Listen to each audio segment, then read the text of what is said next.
Okay, so we were talking, Rachel, about, I want to revisit and go back a little bit to where you first started.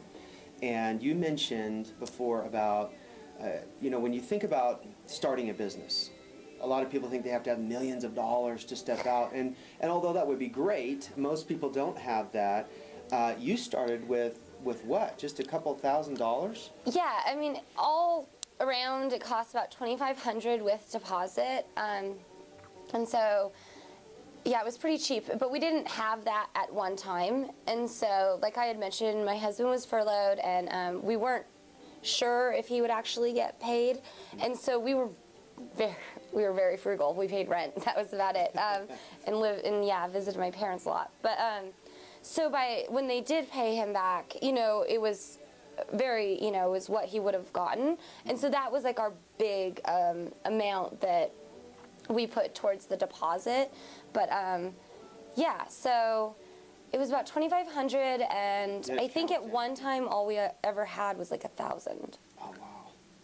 So, and then the whole countdown thing again, and then you were in a place where most people would just be panicking, and maybe I better sit on this money, and should I or shouldn't I, and, that's one of those things where you just kept going forward, right? Yeah.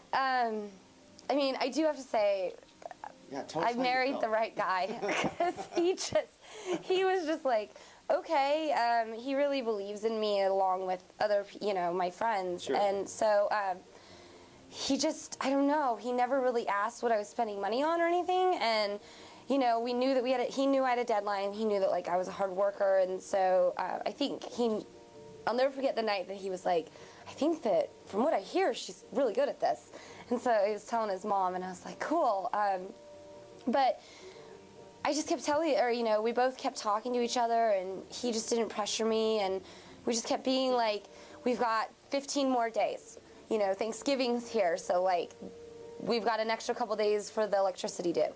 And so then I'd be like, okay, I've got an extra 75, and then when we get paid, we can put that 75 towards, So I didn't do it all at once, which I think is really important to know, is that it's okay if you only spend, like, $30 to $50 a week on it. You're still getting somewhere. That's great. Because you can't, to take out a loan and stuff, I'm so glad that I didn't. We couldn't. Our cars are over 10 years old, and so,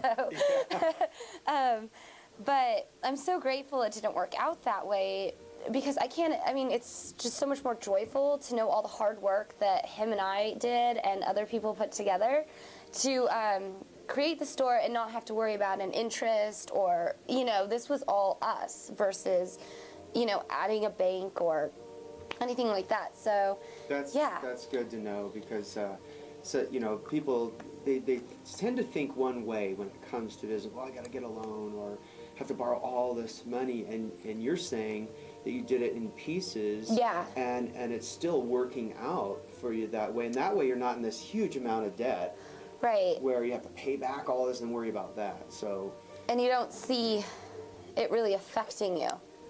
Like, instead of going out to dinner, that $30, and we're not perfect. We still would definitely get burritos and stuff. But you just kind of take the major amount, and also use any resource you have. Like, I got my tablet for $200 from a friend in Portland. So, excuse me. And so, just use your resources. Don't be shy, and everyone will just be so grateful. And then, like, for all of my racks, because I knew if it was going to be hidden and difficult to find, I had to be different when you opened. So my husband built all the racks and all of, like, the dressing room, and he built everything that pretty much isn't. That's great. Reused, but resourceful. Then you had that, just pull on your resources, and it saved us a ton of money, because and putting out a lot. So in the last few minutes we have here, that's great information, especially for our viewers that want to know, and they're just trying to take that leap, or they just want some nugget. So appreciate you sharing your heart in that.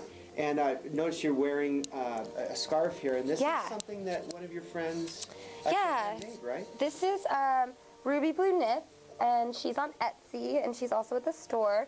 And she makes amazing cowbells and beanies, and she also makes vests, and so It's yeah. really great work, folks. If you Yeah. can see this up close, well, you will, because you'll be coming down to the basement. Right. And Check out Ruby Blue Knits. that's right. It's great work. I mean, it is really a masterpiece, just in the detail. And she has something, an event really coming up here shortly for Art Walk this month. So tell us a little bit about that. Well, I also want to point out this is sure. Anthony Tripp's leather bracelets and Home Slice Sarah Viles jewelry. She makes tons of necklaces and really intricate work. Amazing work. I just chose the earrings for this. Yeah, I love the bracelets too, because they're all just handcrafted in Yeah. detail. Yeah, and then I've got one more guy, but I'm not wearing him. But yeah, so I'll show you some of that when we do the tour. Sure. And we're going to do, again, we're going to kind of show you around the store once we wrap up here. But the event for the Art Walk, you're going to have like a band and some food and things? Yeah, it starts at 5, and we're going to do, Anthony Tripp is actually going to play 4:30-ish to 6, and then from 6-ish to 8, we're going to have broken down guitars, which is really exciting. Nice. And then from 9 to 10, we're going to have DJ Caputo and Jefe. So we're really excited. That's and we're going to have Silver Moon beer and tea, because I'll be needing tea. For the college. Yeah, and then 20% of the evening sales will definitely be going to Saving Grace, which is a very dear organization to me, as long as a lot of other women. That's wonderful that you're doing that. Yeah. For a cause and giving back. So. Well, they give so much. Yeah. So. Yeah, they do. Okay, well, thank you so much again, Rachel. We really appreciate it. Our viewers appreciate it. And please come on down anytime.